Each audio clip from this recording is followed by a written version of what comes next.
บุญนะเป็นตะเคียนอันนี้เลยตัดตาจูดูดิตัวตะเคียนเนี่ยนะทั้งตะเคียนเนี่ยทั้งตั้งอินหิถ้าเราเชื่อมันตั้งอินหิถ้าเราเชื่อมันอินหิให้เราเป็นนี่เลยแต่มานี่ตาโปอินนี่ละว่ามันอะไรอินนี่โตก็สิ้นดูบางนี้อินตัดตาชวนตะเคียนซอยมือรู้นี่กลายเป็นสิ่งที่ตะเคียนมันอะไรอินโตมันเกี่ยมันอะไรถ้าเราเชื่อมันอินหิถ้าเราเชื่อมันนี่ตัวเช่นเกี่ยแต่ถ้าเราเชื่อมันอินเกี่ยจนมันอะไรมานี่ตาโปอินนี่เราเกี่ยกันตักษากันมานี่ตานี่นะว่ามันอะไร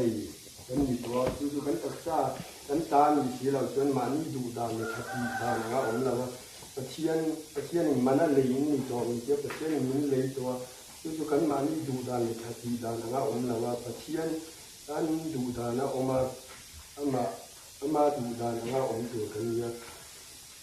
ส่วนแต่เรื่องตัวนี้มีตักษาส่วนตะเคียนซอยมัน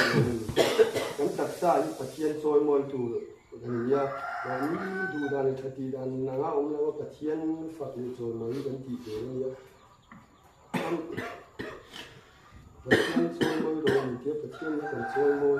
โอ้ยตัวนั้นเนี่ยมานี่ดูดานในทัศน์ดานกันออกส่วนกันมานี่ที่กันมวนเผาเราประเทียมโปกันที่มวนเผาเดี๋ยวนี้ตัวเราประเทียมดูดานะกันอมเซลเรียไทยจะใส่เตาเสีย